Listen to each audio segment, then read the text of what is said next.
សួស្តីអ្នកទាំងអស់គ្នានៅក្នុងវីដេអូនេះខ្ញុំនឹងធ្វើការប្រៀបធៀបពីការងារនៅស្រុកខ្មែរនិងនៅអាមេរិកដែលខ្ញុំធ្វើអញ្ចឹងផ្ដោតទៅលើបទពិសោធន៍ខ្ញុំផ្ទាល់ទេមិនជាទូទៅទាំងអស់ទេពេលនៅខ្មែរខ្ញុំធ្វើការជាមួយនឹងអង្គការអភិរក្សធនធានធម្មជាតិគឺអង្គការដែលមិនរកប្រាក់ចំណូលនៅអាមេរិកនេះខ្ញុំធ្វើការជាមួយនឹងក្រុមហ៊ុនឯកជនហើយធ្វើការហ្នឹងតាក់ទងរឿងបរិស្ថានហើយនិងនិរន្តរភាពដូចគ្នាខនតារៀងបរិបត្តិហ្នឹងវារៀងខុសគ្នាទីនៅខ្មែរនោះយើងធ្វើការចង់ជួយអភិវឌ្ឍសហគមន៍ចង់ជួយថែរក្សាព្រៃឈើនៅនេះយើងផ្ដោតនៅអាមេរិកនេះមួយក្រុមហ៊ុនខ្ញុំផ្ដោតទៅលើសុខភាពរបស់បុគ្គលិកធ្វើម៉េចឲ្យគាត់ធានាថាយើងមានច្បាប់ការងារយើងអនុវត្តគោលនយោបាយបរិស្ថានអីចឹងបានត្រឹមត្រូវចឹងណាចឹងតកតងរឿងចូលធ្វើការដំបង6ខែដំបងពេលធ្វើការនៅស្រុកខ្មែរក៏ពិបាកដូចគ្នានៅអាមេរិកនេះក៏ពិបាកដូចគ្នាមិនជាពិបាកអីដែលមិនធ្វើការតាក់ទងរឿងជំនាញយើងទេយើងមានជំនាញហើយតែពេលយើងរៀននៅសាលាគឺវារឿងទ្រឹស្ដីដល់ពេលយើងចូលទៅអនុវត្តផ្ទាល់យើងត្រូវដាក់វាចូលទៅលើការអនុវត្តជាក់ស្ដែងអញ្ចឹងដំបងយើងអត់ទាន់ស្មមួយការងារយើងត្រូវការរៀនសូត្រយើងត្រូវការសួរអ្នកនេះអ្នកនោះត្រូវការឲ្យយើងយល់ដឹងច្រើនអញ្ចឹងណាចឹង6ខែដំបូងគឺរៀនច្រើនមែនតើហើយក៏ពេលដែលខ្ញុំសប្បាយចិត្តហើយមានអារម្មណ៍ថាខ្លួនឯងចេះច្រើនមែនតើហើយ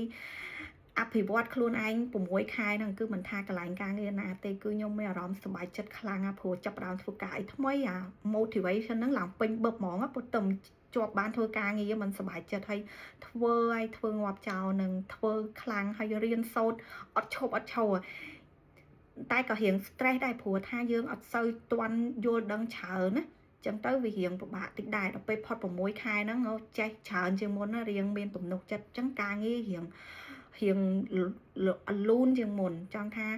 ការពេលដំបូងនោះឯកសារមួយខ្ញុំត្រូវពេញត្រូវអី1ម៉ោងកន្លះហើយចឹងទៅឥឡូវខ្ញុំចេះខ្ញុំយល់ដឹងហើយឡើងស្ទាត់ជំនាញហើយធ្វើតែ5-10នាទី30នាទីហើយភ្លឹបចឹងចំណេញពេលមានពេលទៅធ្វើអីផ្សេងធ្វើការងារបានច្រើនចឹងទៅហើយក៏មានពេលសម្រាប់បានច្រើនជាងមុនដែរព្រោះពេលខ្លះយើងត្រូវធ្វើការដំបូងនោះធ្វើការ8ម៉ោងមិនហើយឥឡូវយើងចេះយើងជំនាញជាងមុនធ្វើការតែ4ម៉ោងហើយអស់ចឹងណាចឹងទៅហើយអាហ្នឹងតកតងរឿង6ខែដំបូងហ្នឹងបើនិយាយពី learning curve ហ្នឹងគឺខ្ពស់ហើយរៀនសូត្របានច្រើនដូចគ្នាចូលរឿងប្រាក់ខែនៅខ្មែរពេលយើងចរចាប្រាក់ខែហ្នឹងគេគិតជាខែនៅអាមេរិកនេះគេគិតជាឆ្នាំអញ្ចឹងនៅខ្មែរហ្នឹងយើងបើកប្រាក់ខែមួយខែ2ដងដែរនៅអាមេរិកនេះមួយខែក៏បើក2ដងដែរហើយប្រាក់ខែនៅនេះគេបើមិនគិតជាឆ្នាំទេគេគិតជាម៉ោងអញ្ចឹងណាថា1ម៉ោងបានប៉ុន្មានអញ្ចឹងទៅយើងធ្វើការបានប៉ុន្មានម៉ោងគុណលុយយកទៅនៅខ្មែរមានប្រាក់ខែទី13ហើយមាន sovereign pay អញ្ចឹងអាបំណាច់ឆ្នាំហើយនឹងពេលចូលឆ្នាំខ្មែរហ្នឹងគឺលុយឡើងច្រើនចូលកងច្រើនជាងមុនអញ្ចឹងសប្បាយចិត្តព្រោះធម្មតាលុយបានប៉ុណ្ណេះដល់ពេលហ្នឹងដូចបានបើកប្រាក់ខែលើកទី13គឺមិនបានឡើងគុណនឹង2អញ្ចឹងសប្បាយចិត្តមែនតើអញ្ចឹងនៅអាមេរិកនេះអត់មានទេខ្ញុំអត់មានប្រាក់ខែទី13អត់មាន bonus អត់មាន sovereign pay អីទេហើយមានតែប្រាក់បំណាច់ performance បំណាច់ឆ្នាំឯហ្នឹងគឺគេឡើងបាន2.5%តែប៉ុណ្្នឹងឯងនៅខ្មែរក្រៅពី sovereign pay ប្រាក់ខែទី13ហ្នឹងយើងមាន adjustment to អតិផរណាគឺបាន3%ទៀតបានន័យថាពេលប្រាក់ខែលុយទំនិញនៅទីផ្សារហ្នឹងវាកាន់តែថ្លៃជាងមុនហើយប្រាក់ខែយើងបើនៅអត់ដែរវាអាចទប់ទល់មួយការចំណាយបានចឹងទៅក្រុមហ៊ុនគេដាក់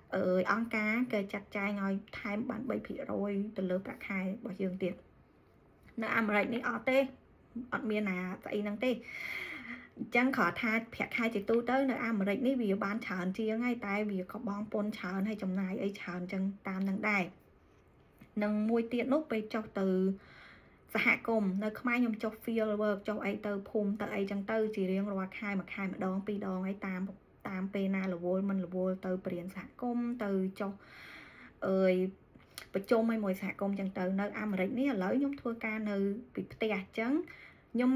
មួយខែម្ដងឬ2ខែម្ដង3ខែម្ដងអីមេខ្ញុំក៏ឲ្យខ្ញុំទៅ office តែដើម្បីទៅប្រជុំទៅជួបក្រុមការងារទៅធ្វើអីចឹងទៅនៅ office